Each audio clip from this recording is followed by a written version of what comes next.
Thank you all for being here today. Today is about gratitude, which is a very powerful power to use. And of course, as happens, last night I found some new research. So here I have this talk, and I have some new research for it. So let me start with good morning. Good morning. I am so happy to be here with all of you, co-creating a deeper awareness of the power of gratitude. It is easy for me, and perhaps you, to take so much for granted. Many of us live in abundance. We have food, clothing, shelter, and meaningful connections with others. So our needs are fulfilled. Gratitude acts like a magnet that transforms our lives by causing experiences to expand and evolve. As we grow in gratitude, we become more loving, more forgiving, which moves us into acceptance and awareness of the flow of divine guidance. Moments of joy become frequent. For those who make gratitude a default response to what life hands us, it becomes part of their daily spiritual practice. They discover their lives expand to include many more opportunities to be grateful. They experience more moments of easy acceptance of what is, both in the outer world and in their inner world. Some will feel love more deeply as they realize there is more to love. Gratitude moves us into the energy field of love, which is to say, gratitude moves us into awareness of God's energy field, which is love, and leads us to express the best that is in us. When our hearts overflow with gratitude, we remember to be grateful for every day. Everyday things also are generally taken for granted, like hot and cold running water. We take it for granted until we're faced with the facts from the World Health Organization.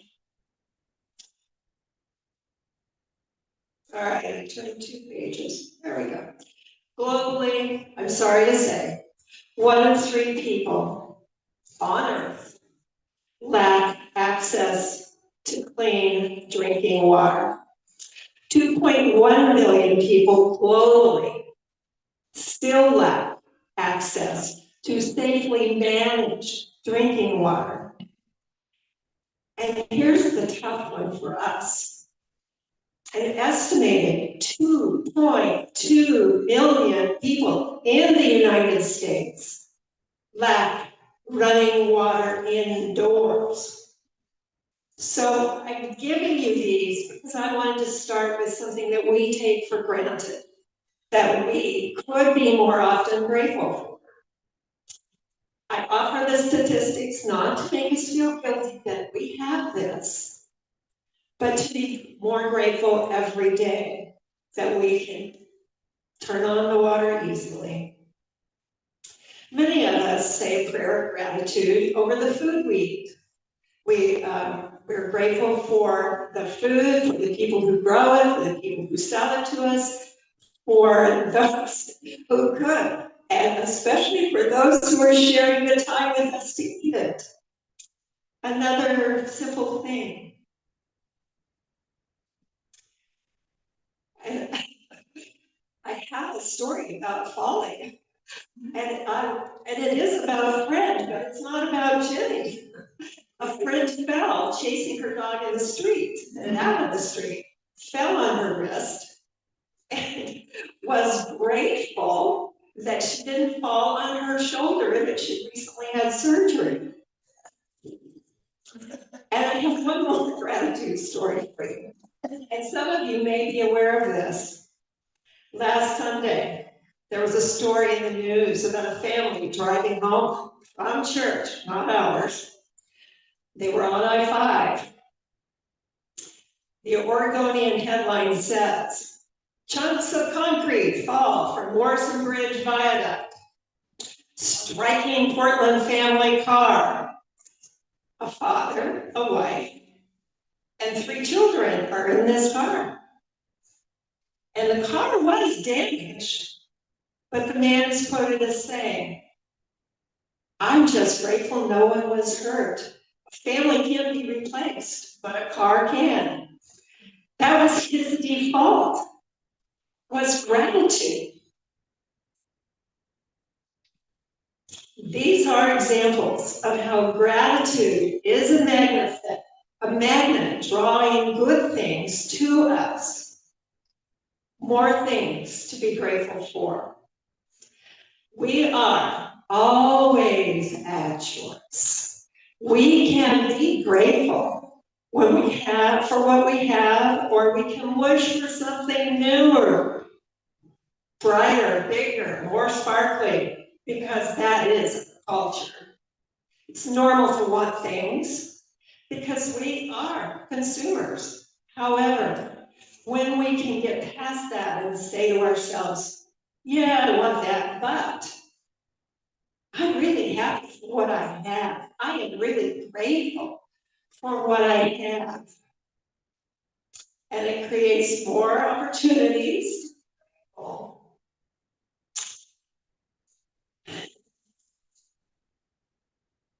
There are also those opportunities to be grateful. When something horrible that happens to somebody else didn't happen to us. A friend of mine's husband's office was in the World Trade Center. Fortunately, that happened to be the day, 9/11, 2001, when he wasn't in the office. And it was a little while before we knew that. And of course, that was a big gratitude. A friend of ours recently had his knee replaced. He's grateful for the pain of the surgery because the pain of recovery is less than the pain of living with this painful knee. Our gratitude for the good that happens in others' lives becomes a magnet for more gratitude for us in our lives. And we often see, in fact, we just saw it yesterday, moments of gratitude offered by sports figures. They will either take a knee or they will do something spectacular, and then they'll point to the sky and say thank you. We saw a couple doing a prayer yesterday in the Ducks football game. Two of them hugged each other, bent a knee, and said a prayer of gratitude. So default gratitude is quite common in sports, which people know. People who really know me don't care about sports, but I'm grateful for those people. The more moments we are really and truly grateful, the more good flows into our lives. We begin to notice the little moments, the small things that happen throughout our day. A personal example is Planet Fitness. Sometimes I'm there without Dennis, And a stranger will open the door for me, even though I'm fully capable. It's obvious I'm fully capable of opening the door for myself. But I say thank you, and I mean it. And they always smile. It's just important to notice even the things that slip by us. Because the more grateful we are, the more often we are grateful for the small things, for the big things. The more often we experience the generosity of others and the spreading of that benevolent energy. Truly, every Sunday, I am grateful to be in this church, in this sanctuary. This sanctuary is an oasis of peace, calmness, and welcome for me. I hope it is for all of you. This is a time out that we share together. It helps us remember that there is one present in which we live and move and have our lives. And it's a respite from the chaos going on in the outer world.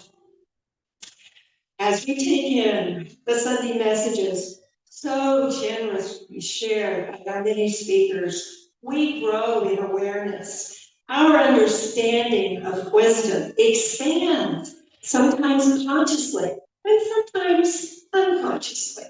We begin to be aware of that part of us that is good, that part of us that was foretold in the Bible. We are created in the image of God. God being that energy that is neither male nor female, but the divine flow of life. We feel divine love, the energy of wisdom, the energy of forgiveness, and the energy of acceptance of what is. And it might be anger. It might be any other emotion. But we move into acceptance and just acknowledge. Eventually, time will reveal what comes next. The birth of Christ is a reminder provided by God that the divine spark is in each of us. And Christ's mission was to teach us about our capabilities of manifestation, of healing ourselves and others, and especially forgiveness. Gratitude has led me to a greater understanding of forgiveness. I have a family member who offers love tied with conditions which I don't accept. This places me in gratitude for knowing my boundaries and in gratitude for my ability to love and forgive. For many of us, there is someone in government whose policies and behavior we just can't stand. These are our come to Jesus moments. Christ is quoted as saying, "Forgive them, for they don't know what they do." To forgive is to free ourselves from wanting someone or something to be different, and allows us to move into acceptance and faith, trusting as we wait for more to be revealed. Yeah, something is happening in our government. Yes, we do not have to be burdened by it. We can free ourselves from the experience or the person by forgiving them while we wait for circumstances to evolve. We know that in this world, change is all we can really count on in this physical realm. Time will reveal all the good to unfold. So yes, things happen in unexpected ways. The person who was supposed to repair the pocket light, you can't, it used to see, those of you in the sanctuary used to see this light kind of dangling from the ceiling. And that person was scheduled. That person, well, first, there was a big truck with a ladder scheduled. The floor couldn't handle that, so then there was a delay. And thank you for that. Wow. Then somebody else was scheduled, and he didn't show, and he didn't know what happened to him. No word. But then on the third try, there he is. He shows up and he fixes it and changes all the light bulbs to LED.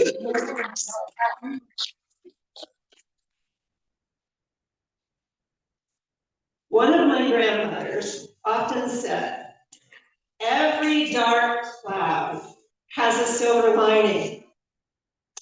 I think it might have been a phrase from a song in the early 1900s.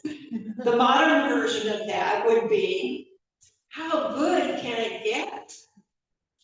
Despite what's happening, how good can it get? Is a question a friend of mine found in an Alan Cohen book. Maybe some of you have come across that.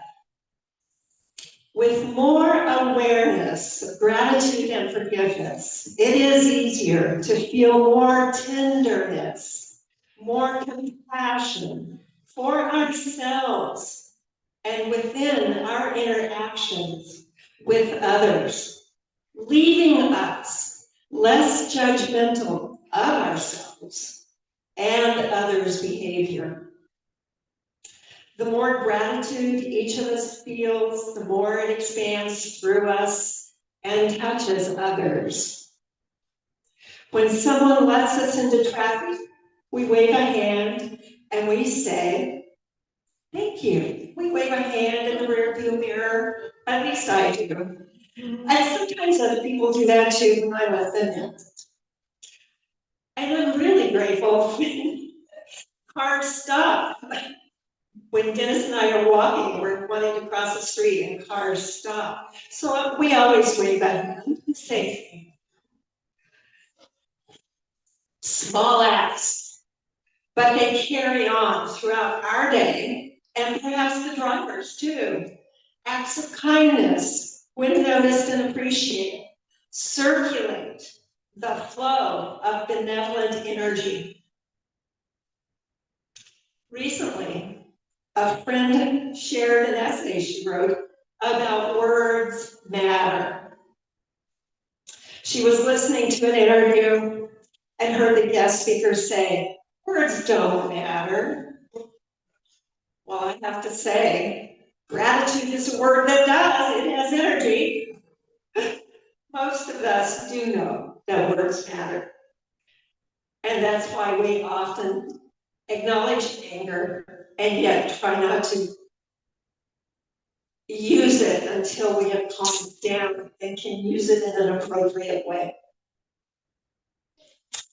Thank you, as an expression of gratitude and appreciation, matters. Some of us grew up hearing the words sticks and stones may break my bones, but words don't matter. We know that words do matter. Words are used by us to heal illness at all levels, physically, emotionally, and mentally.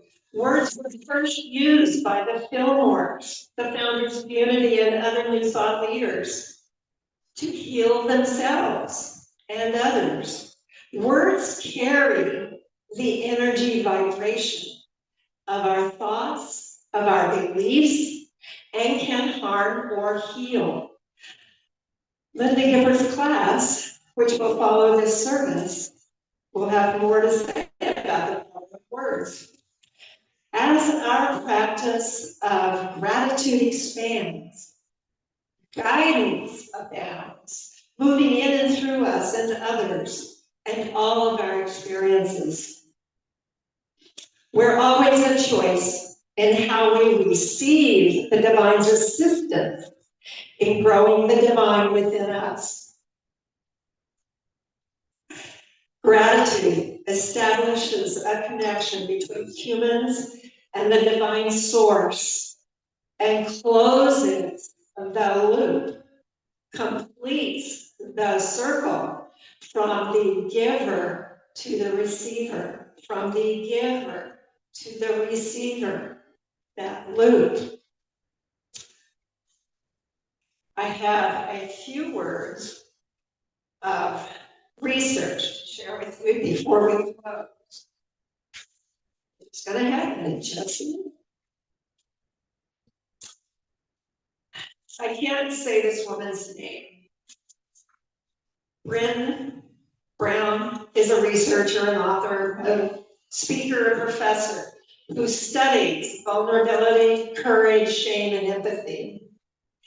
In 2022, HBO released a 5-episode documentary based on her book, Atlas of the Heart.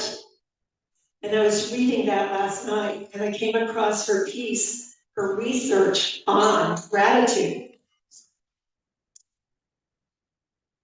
Gratitude,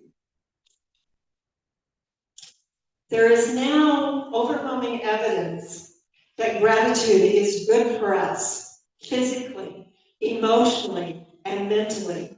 There is research that shows that gratitude is correlated with better sleep, increased creativity, decreased entitlement.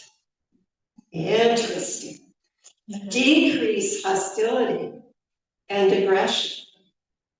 Increased decision-making skills. Decreased blood pressure. For some of us, that could be useful. And the list goes on. She describes gratitude as an emotion that reflects our deep appreciation for what we value, what brings meaning in our lives, and what makes us feel connected to ourselves and others.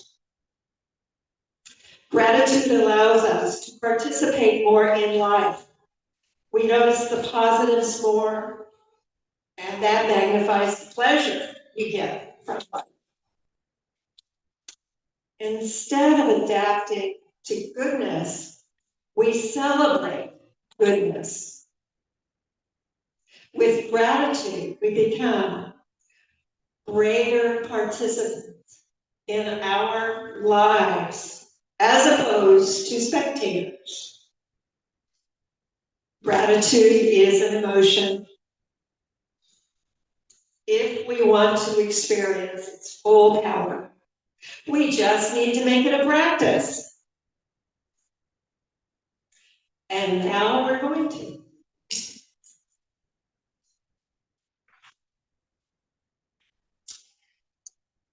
In closing, let's create this connection as a felt experience, first with words.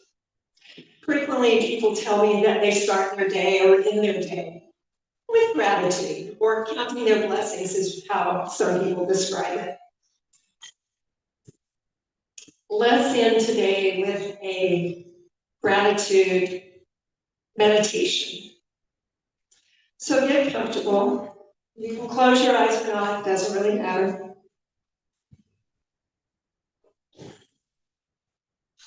I'm going to say a couple of words and then pause and give you time to supply your own words silently to yourself. And I'm going to say those words a few times.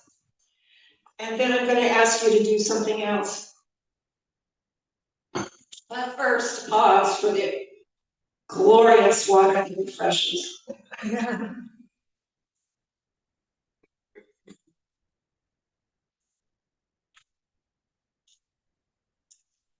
Okay, let's begin. I am grateful for.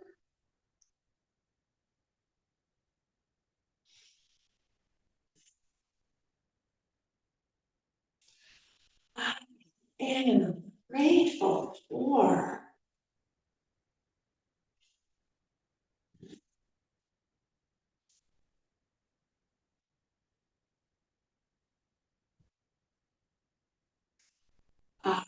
am grateful.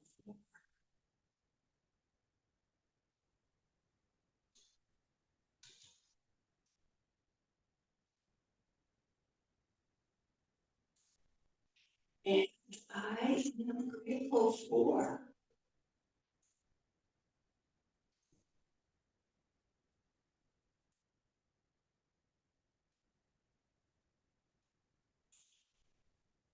And then, as you return your awareness to this moment in this sanctuary, you're invited to place your hand on your heart and feel the light and warmth of love radiating there in your heart from your gratitudes. Beloved Creator, for the immense power of a grateful heart, I say thank you, thank you, thank you. And so it is.